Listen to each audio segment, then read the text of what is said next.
ассалому алайкум мухлисони азизу муҳтарами шабакаи Аловиддин Буриев. пеш аз ҳама иди саиди фитр ки рамазон мегӯем бароятон муборак бод. Лигаи октагон хабар медиҳад ки дар мусобиқаи октагон 71 размандаи тоҷик Саймумин Мадиев ки бо навори метро Люблино машҳур шудааст ширкат меварзад. ин мусобиқа рӯзи 19 апрел дар Болван шолаки шаҳри Алмато доир хоҳад шуд ва Саймумин бо Ирисбек Тиленов аз Қирғизистон ворди рақобат мешавад.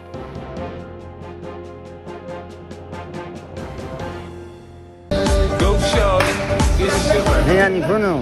Это что, съемка, что ли? Скажите, пожалуйста, как вы давно тренируетесь в этом зале? Это что за волкодавы? Это микрофон, чтобы вас было слышно. Нет, молодой человек, ответьте на вопрос, пожалуйста. А как давно тренируетесь на метро? Можешь, пожалуйста, так не делать? Вот, короче, Саид. Сегодня мы с ним в спарринге. Обычно я его ломаю. Сегодня я покажу, как я его ломаю.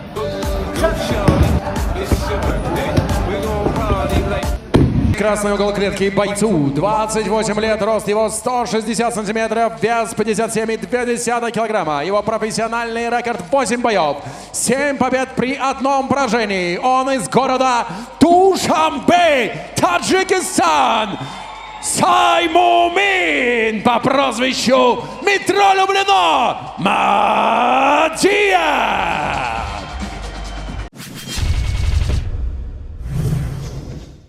биёед бо Саймумин Мадиев аз наздик шинос мешавем.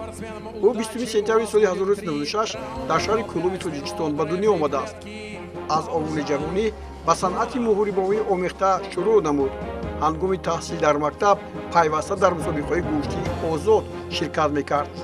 роҳи ҳунарнамоиаш дар муҳорибовии омехта дар моҳи августи соли 2021 шурӯъ гардид ва дар мусобиқаи ММА Лигаи Колизей бо Мактибек Бапанов вохӯрда ӯро бо нокаут шикаст дод.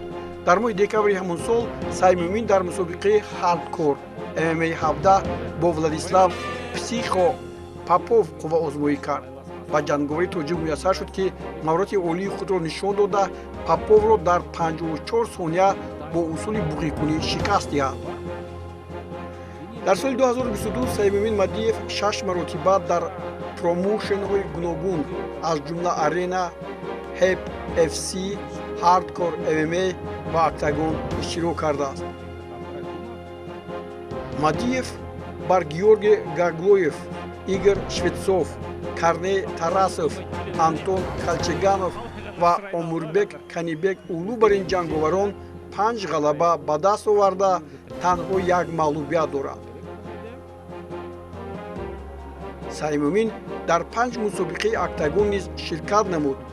26 июни соли 2024 дар октагон 46 Оразмат Султанбекро аз Қирғизистон бо усули лат додани даст дар 2 дақиқаи 21 сония таслим кард. ҳаёти шахсии Саймумин Мадиев дар соли 2021 пас аз нашри видеои Москва метро Люблино мо кор мекунем ки дар он мубориз ва ҳамдастони ӯ бо ремикси репер 50 Cent ин да клуб машқ мекардан маълум шуд. моҳи июни соли 2022 Мадиев бо далели мушкилии ҳуҷҷатгузорӣ аз Русия ба Тоҷикистон ихроҷ гардид. аз рӯи охирин итлоот ӯ ҳоло дар Қазоқистон ба сар мебарад ва баробари имкон пайдо шудан бо ӯ мусоҳибае анҷом хоҳем дод. тавре гуфтем 19 апрел дар рақобатҳои Лигаи Октагон 71 ӯ бо размандаи қирғиз Ирисбек Тиленов вориди қафас мешавад. гӯед якҷоя ба размикори Тоҷикистон Саймумин Мадиев мухлисӣ мекунем. дӯстони гиромӣ ба канали мо обуна шавед ва аз ҳама хабарҳои варзишӣ бархурдор гардед. мо дар бораи варзишгоҳи Тоҷикистон ҳарф мезанем.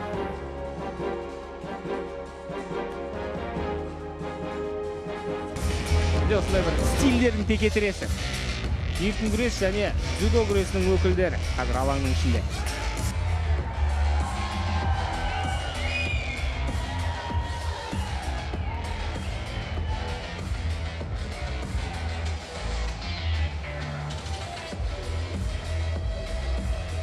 Внимание, представление соперника. В синий угол клетки бойцу 25 лет, рост его 164 сантиметра, официальный вес спортсмена 57,2 килограмма. Его профессиональный рекорд 5 боев, 5 побед. Он из Узбекистана. Поприветствуйте, Бехзод Абдурахимов.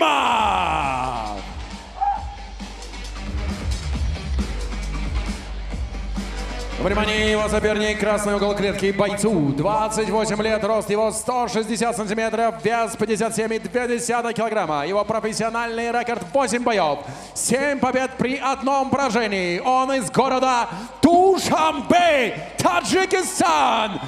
Саймумин по прозвищу Метро Люблено Мадия. Мы желаем спортсменам удачи. У вас будет 3 раунда по 5 минут. Рефери в клетке Бауржан Жумана. Бойцы, вы профессионалы, правила знаете, не нарушаем. Слушаем мою команду внимательно. После команды «Стоп» прекращаем все действия. Мне нужен честный и красивый бой. По углам.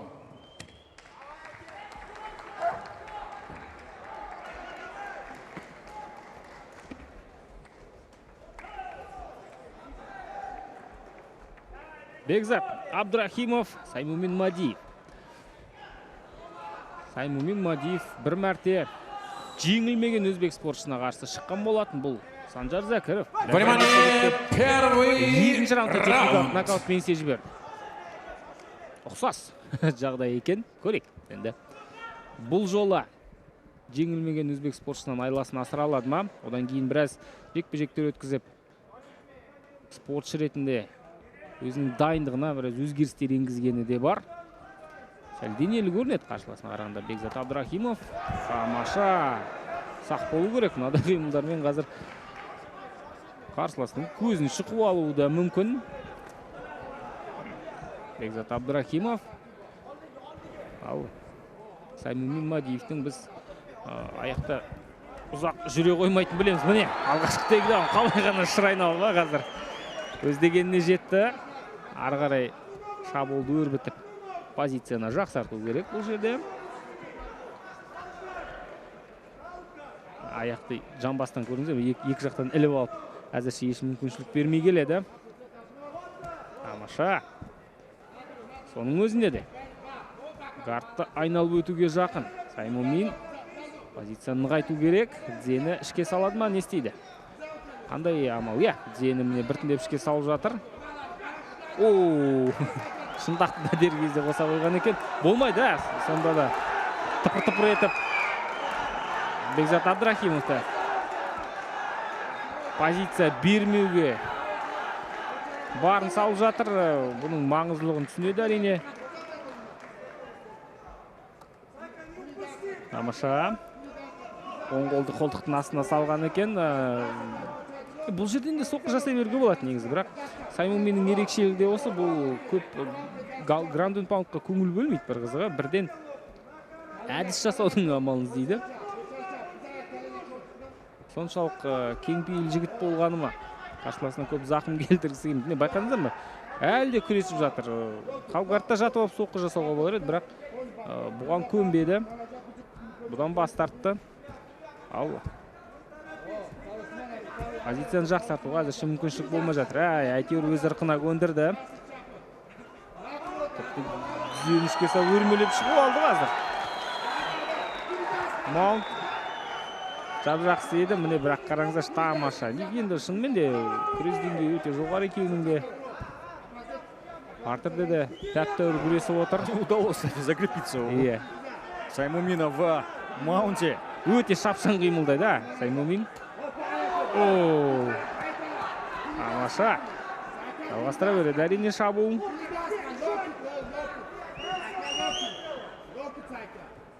Аяқты салуға асықпайды. Позицияның керегі жоқ. Несколько точных ударов от Мадиева. В сетке октагон. Бұны түсінді. Бекзат очень зажат в своих ударах.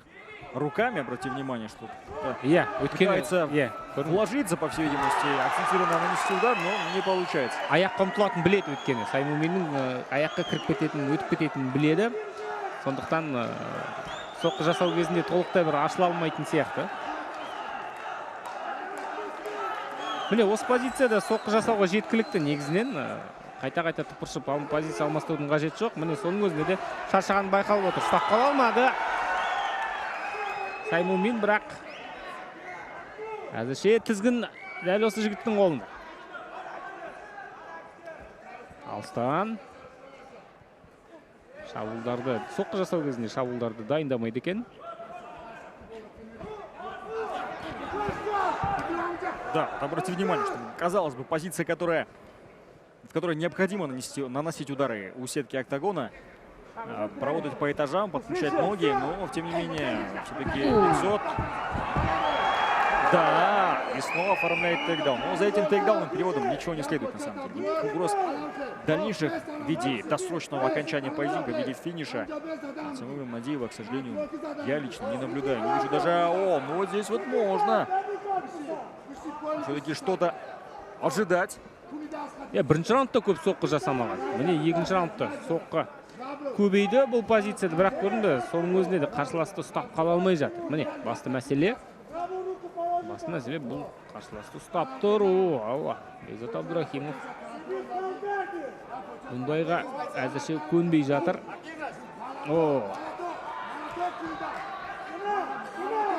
Тағы да позиция жақсарту. Удастся ли закрепиться? Букмаунти. Теперь взглянем, чему же научился Саймумин Мадиев за это короткое время. Неплохое добивание, неплохо сейчас со стороны Мадиева. Близок к досрочной победе. Слишком много беззащитных ударов пропускает. Бекзот. Төрт аяққа қазір қолын жерге тіреп тұрып алған. Бауыржан Жұманов необходимо быть внимательным. Позиция сәл тұрақсыздау болды, көбірек соққы жасауға. Это, кажется, начало конца для... Екінші қолды желкеге тіреу керек. Сол қолды желкеге тіреу керек. Я уверен, что сил хватит у Саймумина. Беріледі. Саймумин Мадиев одерживает победу решающим приемом во втором раунде. Былай қарасаң, шаршап шыққан сияқты болды екінші раундқа. Бірақ қалай дегенмен өз бойынан бір күш тауып отыр. Саймумин Мадиев осылайша міне қатарынан үшінші жеңіс бұл жігіттің орындауында. Напомню, что в этой весовой категории у нас чемпион Анвар Абдуллаев. А вот Саймумин Мадиев на момент поединка занимал 5-ю строчку рейтинга. Выше только лишь Роял и Изаде, Кори Бадридек, Аспар Джамшитов и Расул Кикатаев. С кем бы дальше ты бы хотелось увидеть Саймумина Мадиева, что мне кажется, что все-таки проверку все еще Саймумин Мадиев, наверное, не прошел. Шынымен де толықтай бір жоғары деңгейдегі атлетке қарсы өнер көрсетпеген сияқты деген ой бар. Мысалы, Елеман Отаров, Жасұлан Мейірманов сияқты жігіттерге қарсы жекпе-жек қызық болар еді. Не болмаса Еламан Сейітхан.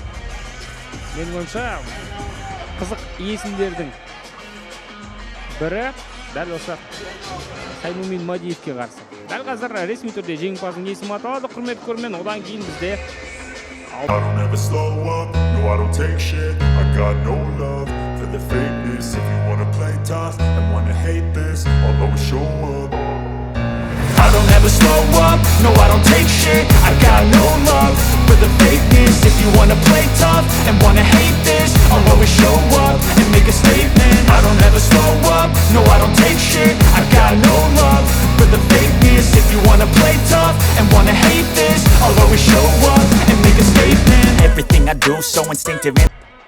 Внимание, уважаемые дамы и господа! Во втором раунде на 3-й минуте 43 секунде удушающим приемом победу одержал Саймумин Мадиев.